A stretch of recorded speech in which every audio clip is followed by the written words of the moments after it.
आणि राज्यव्यापी ही सर्व नेते मंडळी जाऊन फिरून आलेत। या अगोदर आमदारांची समिती केली सरकारने, फक्त भाषण केली, मतं मागितली आणि नंतर तोंडाला पाणी पुसण्याचं काम चाललेलं आहे। मुंबई शहरामध्ये घर हे शक्य आहे, हे देऊ शकतात, तरी देखील मनस्थिती मानसिकता सरकारची नाही। आणि म्हणून यासाठी सर्व राज्यव्यापी आंदोलन केल्या किंवा भेट केल्यानंतर सर्व गिरणी कामगारांचं म्हणणं झालं की आपण एक धडक मोर्चा या अधिवेशनामध्ये घ्यायला पाहिजे, म्हणून त्याची सुरुवात ही आजच्या या पत्रकार परिषदेच्या माध्यमातून आम्ही करतो। मोर्चा निघालेलाच नाहीये 2011 नंतर, सर्व संघटना एकत्र आली नव्हती 2011 नंतर। आज पहिल्यांदा आम्ही सर्व मंडळी हे आम्ही येतोय। अर्थात त्यातले काही आमचे सहकारी होते तेही आता त्यांना काहीतरी साक्षात्कार झालेला आहे की नाही मुंबईत घर मिळू शकत नाही, म्हणून त्यांना माथेरान फिरायला जायचंय, ते जाऊ द्या, काय आम्ही त्याच्यात जाऊ इच्छित नाही। परंतु ही जी मंडळी ज्या सर्व ज्यांनी एकमत केलं की मुंबईत हे घर शक्य आहे, मिळू शकतो, करू शकतो, त्यासाठी आम्ही एकत्रित आलेलो आणि म्हणून हा आंदोलन मोठा होण्याची शक्यता नाकारता येणार नाही।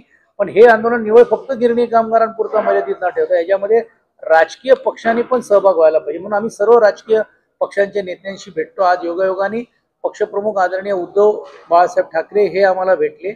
नजीकच्या काळामध्ये आम्ही सर्व महाविकास आघाडी आणि वेळ प्रसंगी महायुतीच्या लोकांना आम्ही भेटू की बाबा या विषयावरती आम्हाला पाठिंबा द्या। नाही, या अगोदर कधीच आम्ही बोललो नाही, कारण प्रत्येक जण राजकीय वैचारिक किंवा विचारांनी वेगवेगळे तो आहे, तो अधिकार आहे आणि आम्ही ह्याच्यात राजकारण अजिबात आणू इच्छित नाही आणि आम्ही कोणी ह्याच्यामध्ये नाही, कारण हा निस्वार्थी रीतीने आम्हाला हा लढा उभारायचा आहे, कामगारांच्या हितासाठी लढायचा आहे। आणि एका बाजूला ज्यावेळी मराठी भाषेच्या बद्दल एवढी आपण ओरड करतोय किंवा वस्तुस्थितीला बघून लोकांच्या मनामध्ये भावना आहे, त्याचीच भूमिका आणि प्रतिबिंब जर याच महाराष्ट्राच्या संयुक्त चळवळीमध्ये जो गिरणी कामगारांनी जो मराठी माणसाने लढा दिला, तो मराठी माणसाला परत मुंबईमध्ये आणण्यासाठी जो स्वप्न आम्ही पाहतोय, त्यासाठी सर्वच राजकीय पक्षांनी आम्हाला साथ द्यावी अशी आमचं म्हणणं आहे। भारतीय जनता पार्टीने पण आम्हाला या विषयावरती साथ द्यावी।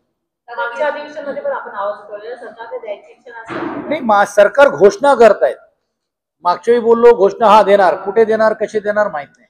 आता उपमुख्यमंत्र्यांनी बैठक घेतली, जरा सांगितलं 15 दिवसात अहवाल आणा, ते 15 दिवस अहवाल गेला हवेमध्ये गेला आणि त्याच्यानंतर एक बैठक नाही आणि तिकडे म्हाडाच्या लोकांनी डायरेक्ट ऍप चालू करून घेऊन हे आम्हाला मान्य आहे की नाही मान्य आहे असं म्हणून घेऊन डायरेक्ट लोकांना सॉफ्टवेअर वरती सोडून दिलं, म्हणजे धमकवलं जातोय 2024चा GRA घ्यायचं तर घ्या, नाही तर तुमचा अधिकार आम्ही काढून टाकू। कोण तुम्ही, कोणी अधिकार दिलं? या अगोदरच्या शासनाने कायदा केलेला आहे या गिरणी कामगारांना गरज आहे आम्हाला, तो कायद्याच्या आधारावरती आम्ही लढतोय।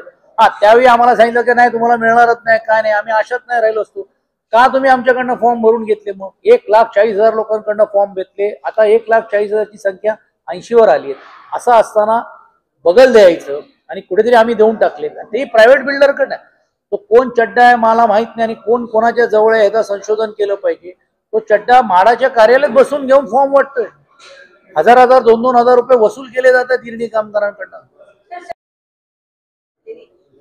नाही, कसं आहे, कामगार तर बिचारा तो असंघटितच झालेला आहे मुंबईतून बाहेर गेल्यानंतर। ही मंडळी पण तुम्ही आता बघा या सर्व ज्येष्ठ होत गेलेले आहेत, हेही हा शेवटचा लढा म्हणून करतो, पण आम्ही ह्यांच्या सर्वांच्या आशीर्वादाने शेवटच्या गिरणी कामगारांना घरे मिळेपर्यंत आम्ही हा लढा थांबवणार नाही। कमी होईल शक्ती, वाटेल कुठे नाही होते नसेल, आम्ही बघू, सरकारकडे विनंती करू, मागणी करू, एल्गार करू, नाही झालं सरकारच बदलायची वेळ आली तर देखील कामगार ठरवल्यानंतर मग ज्या विचाराने येईल त्यावेळी आम्ही करू, पण आम्ही हा संघर्ष सोडणार नाही। कारण गिरणी कामगारांना घर देत असताना तो हयात जर नसला तर त्याच्या वारस हक्कांना पण घर द्या, म्हणून ही पहिली भूमिका आपण मांडली, जेणेकरून बा संयुक्त महाराष्ट्राच्या चळवळीमध्ये माणसाला कुठेतरी रेकग्नाइज करण्याचं काम ते देण्याचं। मोर्चा सर्व संघटना एकत्र आल्यात, अजूनही काही संघटना आहेत त्यांच्या मनामध्ये थोडंसं दुरावा आहे, तोही आम्ही दूर करण्याचा प्रयत्न करत आहोत आणि सर्व संघटना एकत्र येतील आणि सर्व संघटना एकत्र आल्यानंतर आम्ही भायखळ्यावरून मोर्चा काढणार आहोत आणि त्याचं एक टोक भायखळ्याला असेल तर दुसरं टोक आझाद मैदानाला असेल, असा न भूतो न भविष्यती असा मोर्चा आम्ही काढणार।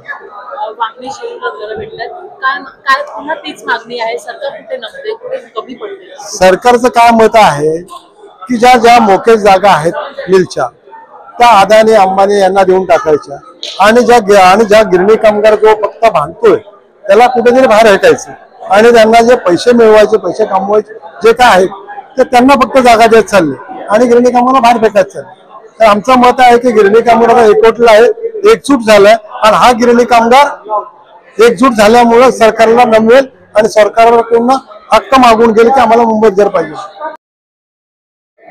9 तारखेला ज्या पद्धतीने आता सर्व गिरणी कामगार जवळ 14 संघटनांनी मिळून हा मोर्चा ठेवलेला आहे.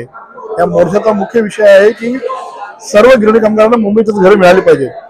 आम्ही देखील त्याचा आता त्याच पद्धतीने मागणी करत आहोत की सर्वांबरोबर आम्हाला देखील तुम्ही मुंबईतच घर द्या. कारण मुळातच पनवेल पासून 5 ते 6 किलोमीटर अंतरावरती कोण गावामध्ये आमच्यासारख्या काही गिरणी कामगारांना घरं देऊन शासनाने फसवलेलं आहे. तुम्ही अक्षरशः तिकडे जाऊन पाहू शकता.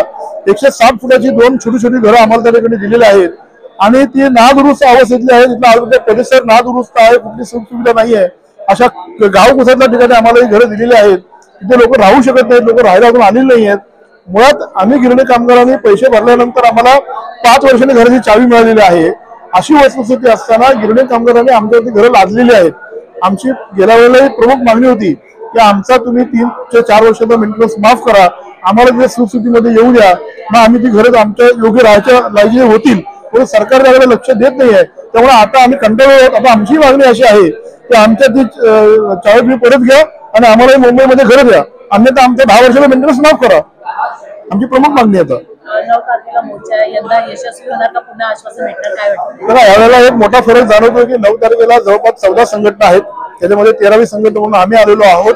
ज्या पद्धतीनं सर्व कामगार संघटना एकत्र आलेल्या आहेत आणि जो एल्गार त्यांनी दिलेला आहे त्या एल्गारात जर मोठ्या संख्येने लोक त्या ठिकाणी येतील अशी आम्हाला खात्री आहे आणि निश्चितपणानं याची सरकारला दखल घ्यावी लागेल. पुढची भूमिका काय असणार, पुन्हा आश्वासन भेटणार? मी मुंबई घरं मिळावी म्हणून तर आता 13 संघटना आम्हाला बघून ते आंदोलन करत आहेत. त्यांनी घेतलेल्या भूमिकेप्रमाणे प्रत्येक राजकीय पक्षालाही ते भेटणार आहेत.